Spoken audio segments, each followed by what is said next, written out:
first thing I like to do with any of my projects, once the armour piece is coloured, is to just get everything together, get all your pieces together and do a mock layout, just so that you start to get an idea of how it's all going to fit together and work out in your head the best way for you to put in the rivets. For me, the first thing I like to get out of the way is anything that's going to be fiddly. So little bits that might fall off or be awkward to handle. And that was the first thing that I did with the Asmund. I wanted to fit the ribs that go on either side of the front and back panels. Once I've attached the ribs, the next thing I really want to start thinking about is putting together the actual main part of the body. And what I find really helps, because obviously you're dealing with lots of pieces of leather, is to decide on your anchoring points that help when you come to feed in the other rivets. So on this particular piece, the top, middle and bottom holes, which were the heavy holes on the body, those are the first that I put in, just to attach each of the side panels and give it some structure before I started filling in with the smaller rivets. Now when I start putting these together, you'll notice that I've found myself a handy little anvil. I got this from eBay. I wanted to show you guys that it's easily possible to do this stuff at home. The really important thing is that you've got a solid surface to hammer down your rivets on. The other tool that I'm using is called a rivet setter. Now the particular one I've got has got an exceptionally domed top to it because of the type of rivets that I'm using, but there are a couple of different types. The standard rivet setter is absolutely fine and will be easily usable with the rivets that are included in the kit. Now the benefit of using a rivet setter, it just makes the rivet easier to hit cleanly and close properly. Now as you can see, as part of the process, what I've done is I've applied the ribs to either side of the body on the front, and then I've gone back and I've repeated exactly the same process on the back. The difference between the two is obviously the embossing, but I just like to do things in order. The last things that I do is add the collar sections on. While it's clear in the instructions, please make sure that you are using the right one of the two different length rivets that we provide with the sets. Notice where you're going through 3 layers of leather. This is where you use the longer rivets, and 2 layers of leather where you use the shorter. I know it sounds really obvious, but there's nothing worse than thinking, well, yeah, that fits, and then discovering that actually you've not had enough of the rivet protruding from the leather to give you a really clean bite.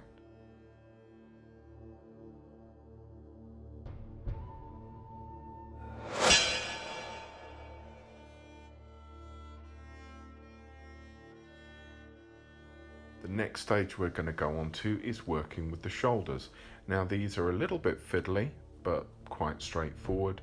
Again, the same with the body. I lay out the 3 panels on either side of the bench, and with these 3 panels, the first thing you're going to notice is that you're supplied 1 long strip with 3 holes in, which is the center strip, and 2 little strips that are used for suspending the side lames underneath the shoulders. I like to do the center strip first. It holds all of the panels together and it just allows you to do things evenly. When you come to attach the outer 2 strips, just make sure that you are going through the correct layers of leather, again going back to using the correct length of rivet. What you will also notice is that center rivet from the center strip is actually hidden at the end of the process by the overlay that's got embossing on it. What you'll also notice is that the rivet at the rear and the front, they will be visible because they're going through the top layer that's embossed, the second main panel of the shoulder which is underneath, and then it's also going through the suede strip which is attached to the first lame on either end. Repeat the process with the other side and you're done. Now you might find actually that it makes things a lot easier for you if you do sort of a mock run of going through this, or a trial run of putting the shoulders together, just so that you're familiar and happy where all the rivets are going to go, so that when you come to put it together you can get yourself organized in advance.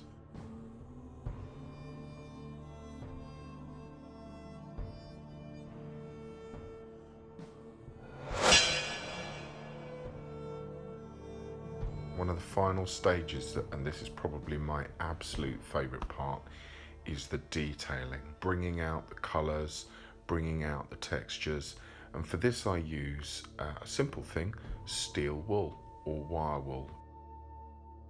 I like to apply it just using the tip of my finger to really bring out and lighten the amount of color that's gone into the knots. You'll notice in this particular section the real depth of colors that I've achieved by adding that last layer of dark brown. And this is where you can go not only over the knotwork itself, but also go over the main body. Try and replicate where. That's what, for me, brings these armors to life.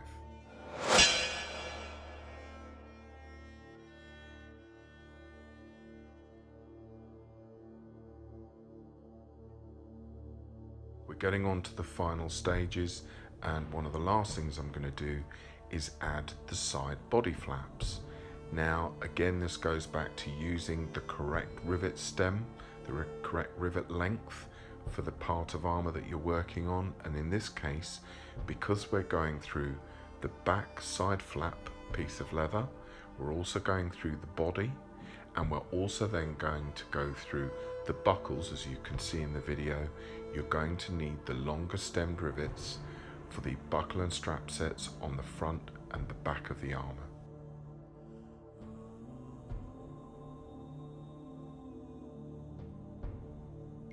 Now when it comes to the buckle and strap sets, these are 3 rivets on either side that I always make sure that I really secure tightly. But to be honest with you, it's worth taking some spare rivets and a hammer out to the field with you. If you're going to an event, there's nothing worse than something popping off. It happens, it's one of those things. Rivets move, they're a fine piece of metal, just go prepared.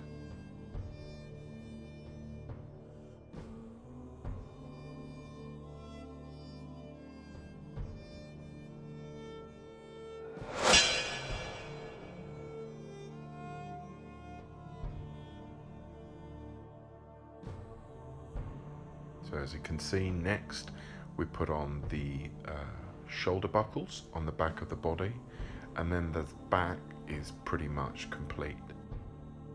The last thing I apply is the front shoulders to the front body. For this particular design, again, make sure those rivets are really well closed.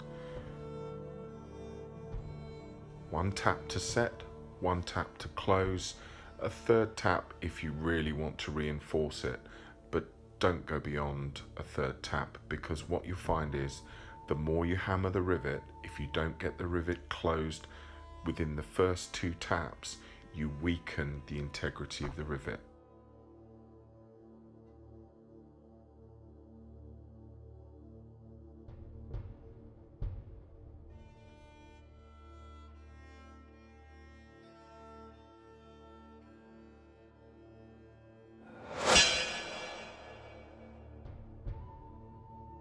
Now what you'll notice is that you haven't seen me apply any kind of sealant to the dye.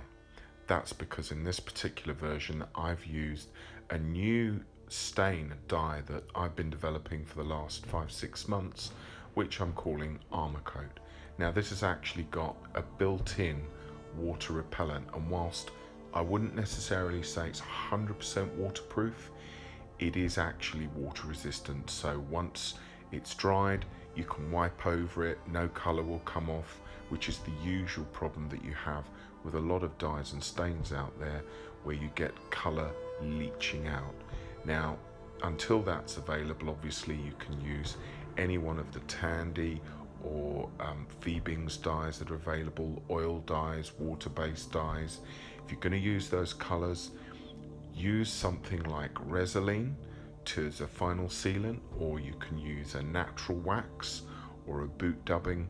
There are a lot of different products out there. Everybody's got their own favourite, but just make sure that you seal the leather really well and wipe off any excess colour before you go on to the final stage of attaching the shoulders and finishing the build of the armour. So there you go. Put it all together, do up the straps and buckles on the back of the armour, do up the buckle and strap sets on the side of the armour, and start to give it some shape. Obviously it's fresh leather. Unless you've pre-bruised the leather before putting the thing together, it's going to be a little stiff and it's going to need some wear.